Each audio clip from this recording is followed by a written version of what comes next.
And now, the keynote speech will be delivered by Ms. Anita Defrantz, IOC Executive Board Member. Her speech is titled, "For Sports Governance is Good Enough." Would you please join me in welcoming Ms. Anita Defrantz to the lectern.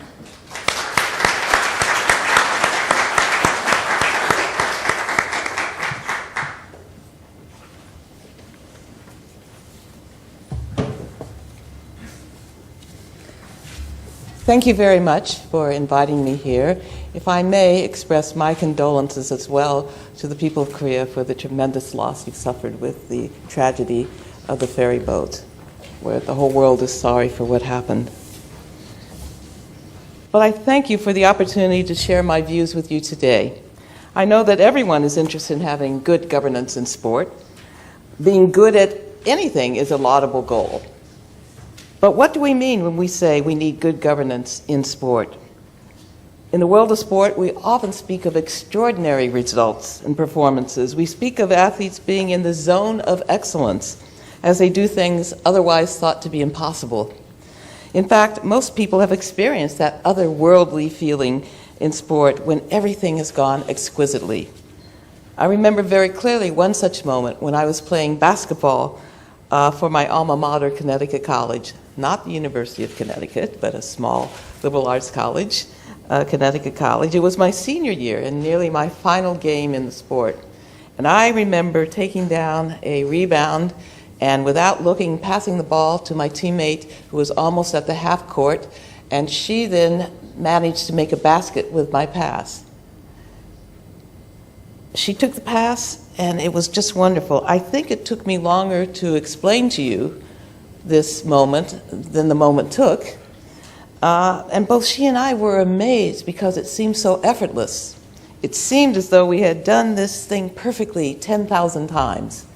We'd never done it before. And I remember that moment because it was so exceptional. I think everyone in this room, if you've taken part in sport, has had at least one such moment, the superior moment on the field of play in sport. We speak of these magical moments as an athlete has gone beyond what would have been expected. And we go to sports events expecting to see extraordinary flashes of excellence every time we attend. This expectation happens in every culture, in every language, and in every nation around the world. Just take a look at the daily sports section and see how they write about an exceptional athlete. Certainly, the Olympic movement stands as proof that sport is something that appeals to every nation and every culture around the world.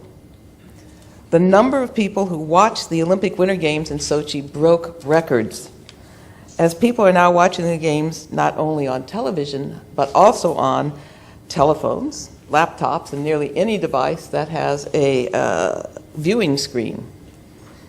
During the Sochi Olympic Winter Games, 60,000 hours were dedicated and available on digital platforms, while only 42,000 hours were available on television. Nevertheless, the Olympic Winter Games were covered on 464 television stations around the world. Why does this interest in sports continue, even in parts of the world where there are no winter sports participated in or practiced? I believe it is because sports belongs to all of us. Sports is uniquely human. It's a part of human beings. We are the only species on Earth that take part in sport. I've never seen any other species set up hurdles to race across them to see who'll get to the finish line. I have seen an ant crawl onto a twig to get across a puddle of water, but I've never seen the ants line up those twigs to race across that puddle of water. We humans love sport because it involves the mind directing the body through the dimensions of time and space. All sports involve those elements. Sports also involves a very complex form of thought, as each individual uses skills that have been developed in sport to achieve a victory in a contest. Sports challenges us to do things that ordinary life would never require. It is that extra challenge and the way people accomplish meeting that challenge that interest us. And so I ask us all to consider why we ask for good governance in sports.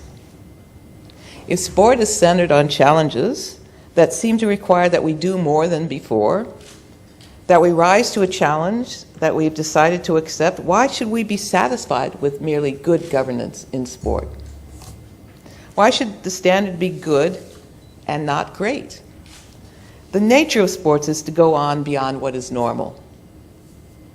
To achieve greatness, that's what sport is. It is logical that the governance, at least in this arena of life, should mirror the central intent of sport and to be better than merely good, to be great.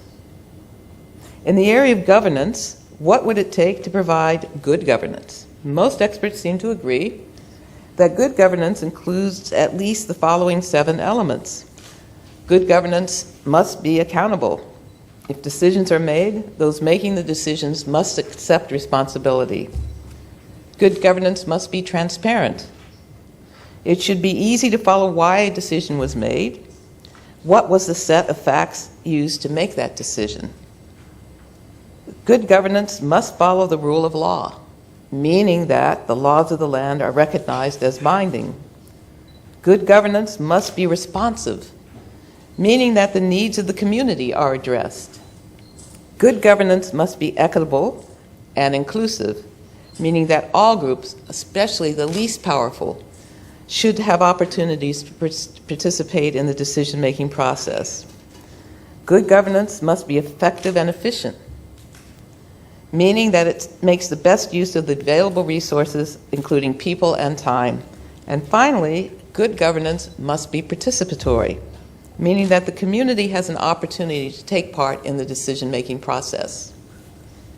I hope that you're not surprised by the elements of good government. They are, after all, fairly logical.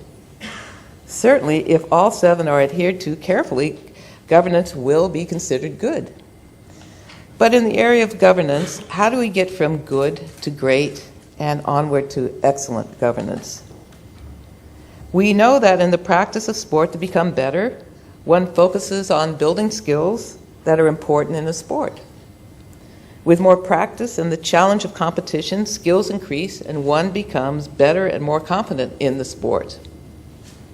In the area of governance, I believe that with focus and practice, the outcomes will go to beyond good to becoming great and world-class. How can good governance and eventually great governance affect the world of sport? If sport governing bodies at each level focus on the elements of good governance, sport at every level will experience an increase in the number of people who are interested and willing to take part in supporting that sport. It's very simple. Even more exciting for those who are responsible for sport in this nation, you will find that with more and more people interested in taking part in sport, the number of those who become excellent in those sports will grow. And everyone benefits, therefore, when the governance of sports becomes excellent. I believe the reason why the Olympic Games and the ideals of the Olympic movement are so well accepted around the world is because they are indeed a celebration of human excellence. Olympians are expected to be the best in the world at what they do. At the opening ceremonies of the Olympic Games and the Olympic Winter Games, an oath is taken on behalf of the athletes, on behalf of the coaches, and on behalf of the officials to compete with integrity. They all commit to compete without cheating or injuring the integrity of the Olympic Games. In short, the Olympic Games are based on mutual respect and fair play. Because of this, people around the world are interested in learning what the outcome of the Olympic Games will be. Because these athletes have agreed to compete under the specific regulations at the Olympic Games, they carry the title of Olympian for the rest of their lives. In a world of 7 billion people, there are fewer than 100,000 people at any one moment who are Olympians. That's a tiny number of the people in the world. While I believe that access to sport must be considered a birthright, I acknowledge that not everyone wishes to take part in sport at the elite level. The good news is that with a world committed to great governance in sport, it is likely that more and better access to sport will be available, serving increasingly more people in sport. Becoming an Olympian is a great, although rare, privilege. Through great governance, we will continue to develop opportunities for Olympians, and even more important, we will preserve access for more people to enjoy their birthright with access to sport. I thank you all for taking this time to listen to my thoughts.